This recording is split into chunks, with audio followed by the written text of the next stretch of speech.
aplikasi yang bukan aplikasi ya, jadi platform pembayaran yang namanya adalah Nagaya Pay Partners. Ya, Nagaya Pay Partners ini jadi nanti bisa digunakan sebagai alat bayar. Ya, Nagaya ini Anda bisa gunakan sebagai alat tukar. Anda bayangkan, Anda kalau misalkan datang ke mall atau Anda datang ke restoran, itu sekarang bisa bayar dengan HP, betul? HP saya nggak kelihatan ya. Nah, bisa bayar pakai HP, betul? Anda tinggal scan, betul? Ya, betul ya, barcode-nya ada di sana ya. Nah, nanti pun Nagaya akan seperti itu. Nih, saya kasih lihat ya. Tuh. Ya, jadi kita sudah tanda tangan dengan Korean Micro Enterprise Association. Ini berarti asosiasi untuk UMKM di Korea. Ya, jadi Anda bayangkan ya, ke depannya nanti UMKM akan bisa menggunakan Nagaya di Korea ya sebagai alat tukar. Keren gak sih? Keren gak? Yang dipakai apa? Nagaya Anda. Nagaya yang Anda pegang ini loh, yang jumlahnya cuma ada 50 juta itu loh, bisa dipakai alat tukar di Korea. Ya, itu luar biasa nggak sih? Ya, itulah beberapa segelintir dari beberapa yang sudah direncanakan, Ya, beberapa dari yang sudah direncanakan oleh manajemen Nagaya, dan yang inilah yang sudah deal, yang sudah resmi ya.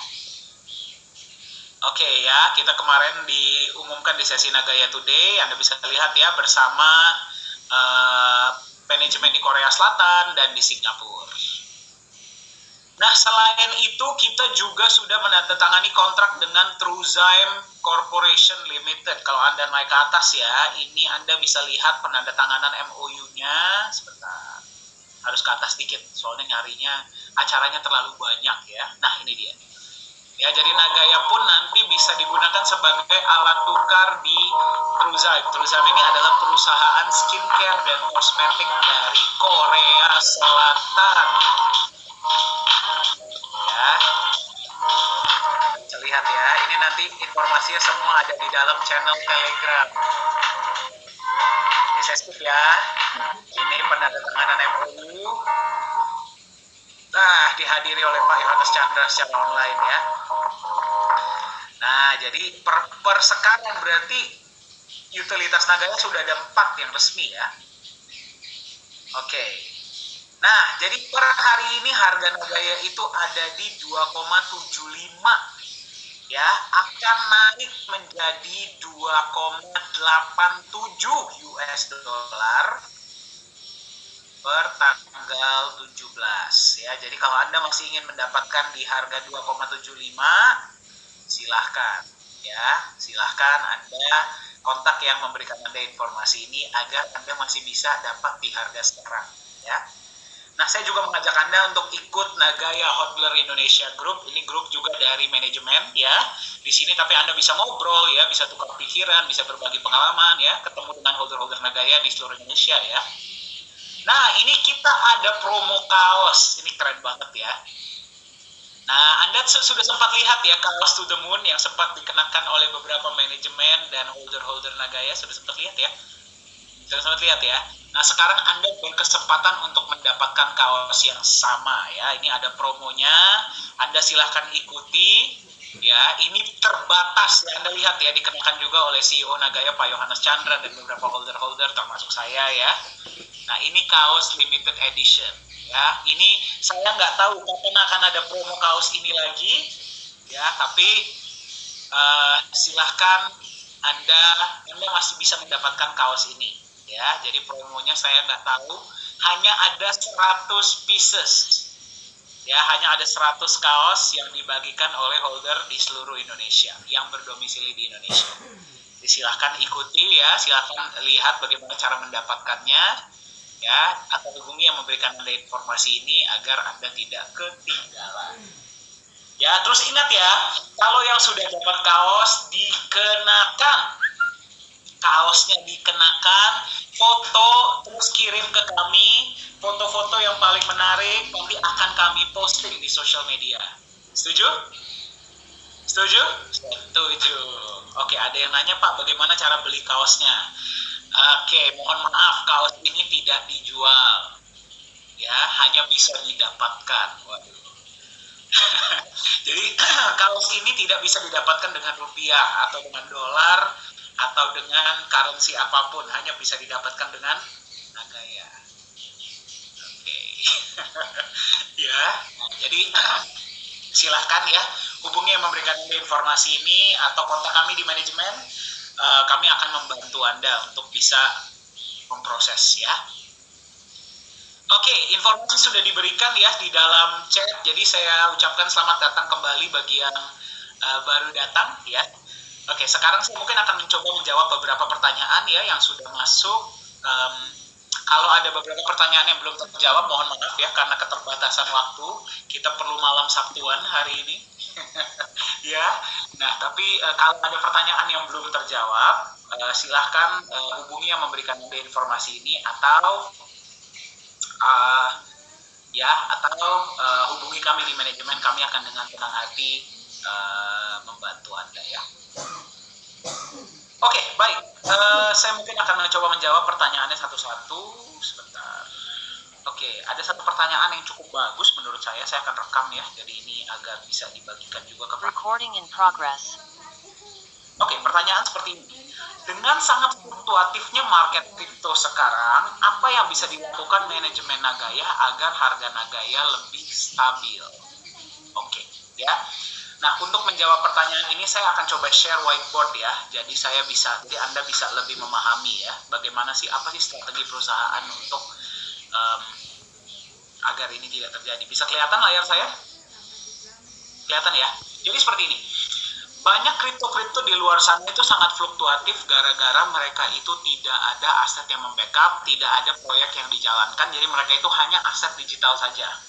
Ya, jadi di dalam kita kalau berbicara tentang aset itu ada yang namanya nilai intrinsik, ada yang namanya nilai market, betul? Ya, nilai intrinsik itu adalah nilai basic dari aset itu sendiri. Ya, kalau misalkan kita berbicara tentang saham, ini out of konteks ya. Saya berbicara tentang saham, nilai intrinsik itu adalah aset perusahaan.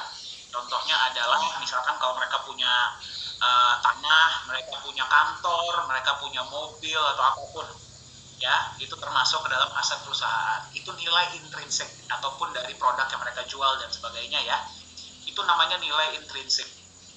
Tetapi kalau misalkan dilihat nilai market, ya, nilai market mereka itu bisa jauh lebih tinggi daripada nilai intrinsiknya, betul? Ya, itulah kenapa kalau misalkan Anda lihat perusahaan-perusahaan startup akhir-akhir ini, itu valuasinya itu bisa puluhan, bisa jutaan, bahkan puluhan juta dolar, ya, bahkan padahal mereka mungkin masih belum punya aset. Itu namanya nilai market atau nilai valuasi atau nilai taksiran. Ya. Nah, perbedaannya mayoritas kripto-kripto di luar sana itu hanya memiliki nilai market, tidak ada nilai intrinsiknya. Ya, kalau misalkan kita kasih contoh, ini misalkan kripto lain ya. Kalau gambar saya kurang baik, mohon maaf, mohon dimaklumi ya, saya bukan artis, bukan pelukis. Ya, mayoritas kripto lain itu hanya ada market value. Ya, karena mayoritas dari mereka hampir tidak mempunyai nilai intrinsik. Di nilai intrinsik di dalam sini tuh kita berbicara tentang apa? Mereka nggak punya proyek, ya, mereka nggak punya aset yang membackup dan sebagainya. Kita berbicara tentang Bitcoin pun. Nah, kita berbicara tentang Bitcoin pun. Bitcoin itu kan dikatakan sebagai aset digital, betul ya? Bitcoin sendiri pun tidak mempunyai nilai intrinsik. Kenapa? Gara-gara yang memberikan nilai dari Bitcoin itu adalah orang yang mau membeli. Ya, jadi walaupun dia itu sudah ada marketnya, tapi tetap harga Bitcoin ditentukan dengan seberapa sanggupnya atau seberapa percayanya orang tersebut terhadap Bitcoin sehingga mereka bisa memberikan harga terhadap aset tersebut. Ya, nah, jadi tidak adanya nilai intrinsik. Saya akan kasih lihat bedanya ya. Oke. Nah, sekarang kalau misalkan kita bandingkan dengan Nagaya di sini, Nagaya ini memang kita buat untuk kita sudah mempelajari ya dari, saya pakai gambar yang lebih beda ya agar bisa jelas. Oke. Nah, kalau misalkan kita berbicara tentang Nagaya itu memang dibuat kita belajar dari aset-aset yang ada di luar sana. mayoritas aset-aset di luar sana itu di market sangat fluktuatif. Ya, kenapa? Gara-gara tadi mereka tidak mempunyai nilai intrinsik. Ya, kalau Nagaya dia punya nilai intrinsik. Dari mana datangnya nilai intrinsik Nagaya? Ada yang tahu? Coba di-share di chat. Nilai intrinsik Nagaya datangnya dari mana?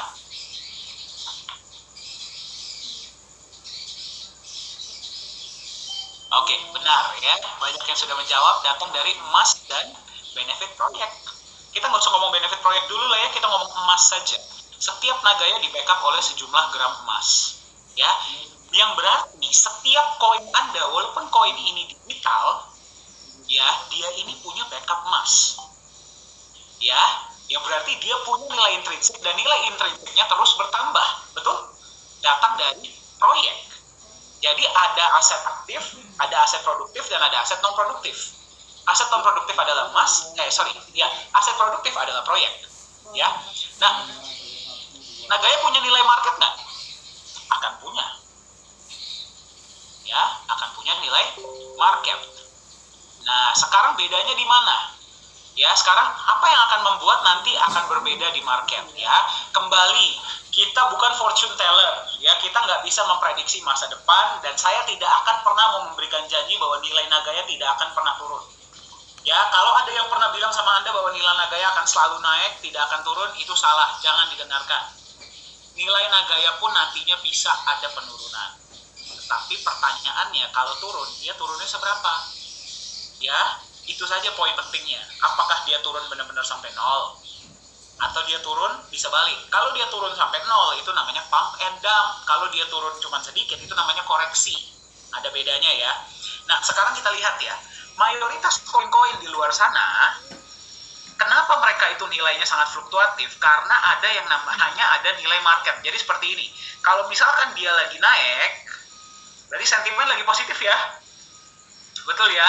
Misalkan ada kabar positif nih tentang kripto, atau dikasih iming-iming, atau ada misalkan kita berbicara tentang ada FUD ya, atau misalkan ada FUD itu dump ya, atau misalkan ada apa ya, di pump gitu ya oleh developer, kan orang-orang lihat wah nilainya naik nih ya, betul ya. Nah, setiap orang ikut beli, dia naik ya. Tapi kalau misalkan terjadi FUD misalkan ya, fear uncertainty atau doubt, misalkan ada berita negatif ya, atau di atas nih whale ini ada yang jual besar, turun ya, yang lain ikut jual nggak? Ikut. Nah, sekarang kapan koin ini akan naik lagi? Kalau misalkan ada yang ngedam, ada yang ngepump ya, terus kalau turun lagi.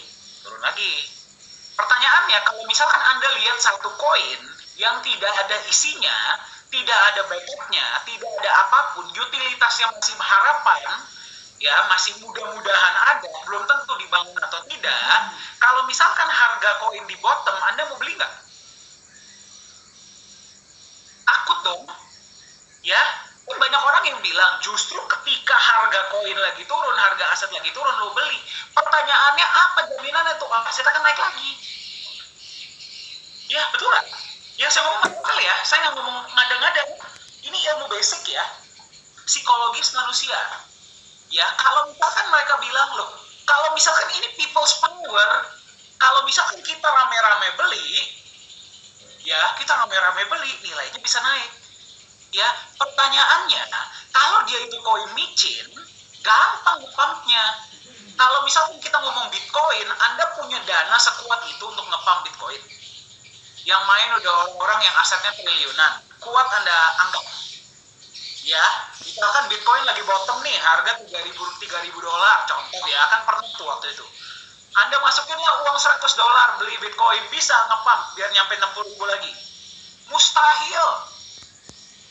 Ya, kalaupun kita ngomong tentang koin-koin micin di luar sana gampang dipump, berarti mereka nggak punya nilai dong. Sangat gampangnya digoyang oleh pasar. Aset seperti itu yang Anda inginkan.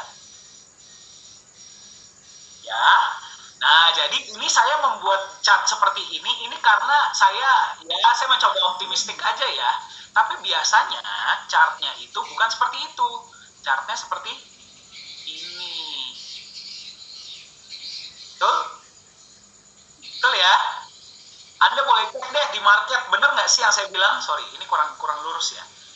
Nah, biasanya seperti ini nih, tuh. Betul nggak yang saya bilang?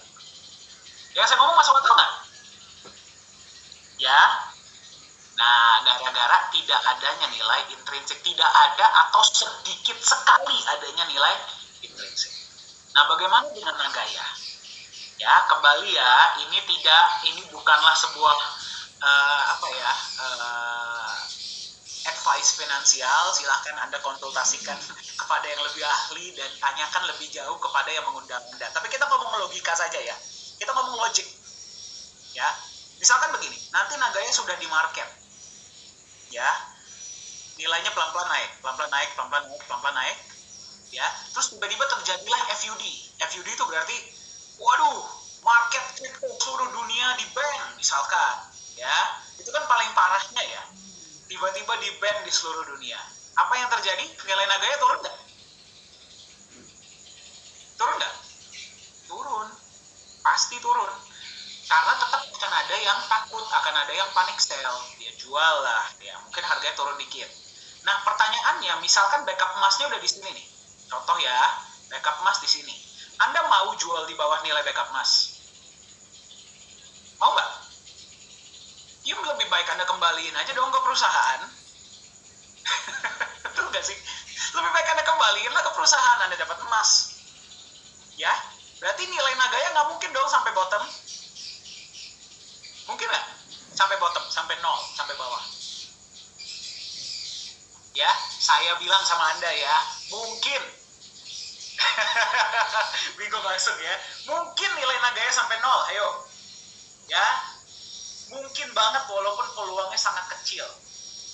Ya, itu mungkin ada holder besar yang, aduh, gue pengen ngejatuhin harga Nagaya. Ya sudah, dia drop gitu ya, dia dump besar-besaran. Bisa saja kan? Bisa. Pertanyaannya begini loh. Misalkan harga Nagaya sekarang ada di bottom ya. Di bottom nih, di bawah nih ya. 0, berapa gitu misalkan.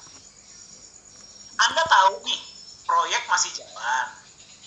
Proyek masih memberikan benefit. Betul? Emas masih nambah. Anda berani nggak nyerok di bawah? Berani nggak serok di bawah? Terus tiba-tiba ada announcement gitu ya. Bulan depan proyek selanjutnya dimulai. Nah, tetap memberikan benefit kepada koin Nagaya. Berani nggak serok di bawah? Siapa yang berani? Coba angkat tangan. Siapa yang berani serok Nagaya kalau misalkan harganya sampai drop? Coba saya mau lihat tangannya siapa aja. Banyak ya? Ya, berarti walaupun harganya Nagaya sudah di bawah, walaupun kemungkinannya sangat kecil itu terjadi, tapi tetap ada kemungkinan ya. Kita kan ngomong manajemen resiko di sini. Masih akan ada nggak yang serok di bawah? Atau misalkan ya, kan banyak tuh holder-holder besar yang tangannya udah gatel gitu loh. Ya, yang pegang ya nggak hanya holder-holder besar ya, kan banyak dari mereka yang menganggap dirinya itu kan holder-holder sudah lama gitu ya. Nagaya masuk market mereka ngebet pengen jual gitu loh. Ya, mereka tuh tipe-tipenya biasa yang nanya, Pak, kapan masuk market? Ya, dijual lah sama mereka. Tahun pertama itu pasti terjadi. Mungkin nggak harga Nagaya drop? Mungkin. Pertanyaannya, kan ada yang serok nggak di bawah? Ada. Percayalah kata-kata saya, ada. Kenapa? Gara-gara bedanya Nagaya dengan yang lain, Nagaya punya nilai intrinsik. Itu pertama. Kedua, developer Nagaya komit bahwa kita akan perbanyak proyek, kita akan terus maksimalkan proyek, kita akan terus maksimalkan utilitas, kita akan terus maksimalkan edukasi walaupun kita sudah di market. Developer lain apakah seperti itu? Banyak yang enggak. Coba deh kita cek di market. Berapa banyak orang-orang yang developer koin, setelah koinnya sudah masuk market, developernya pergi. Beli rumah di kompleks elit gitu loh. Ada nggak? Ada, banyak. Developer Nagaya sudah committed dari awal.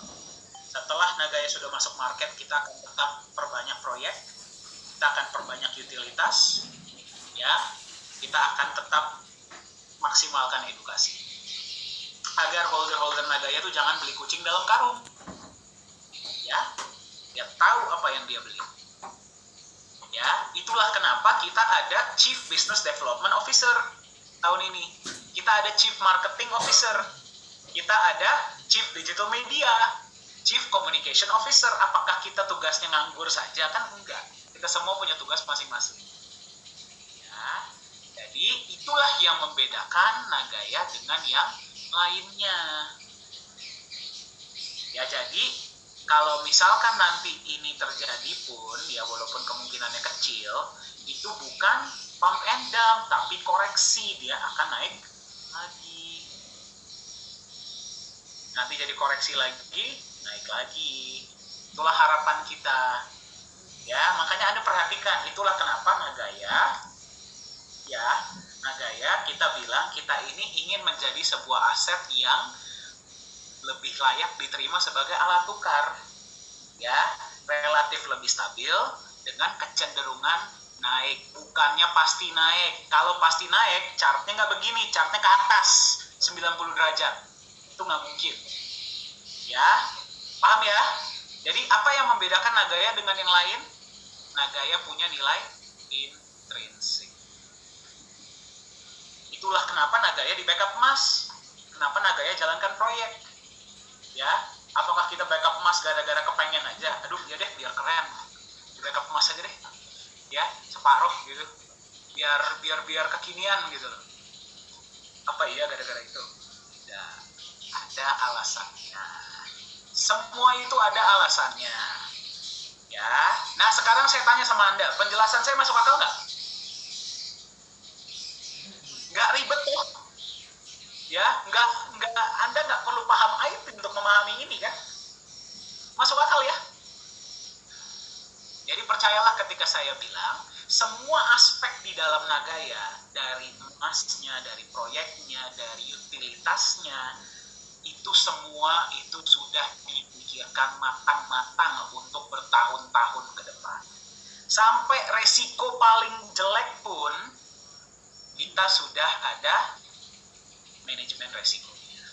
Itulah yang membedakan aset yang benar dan aset masa depan dan aset bulan depan. Semoga menjawab ya.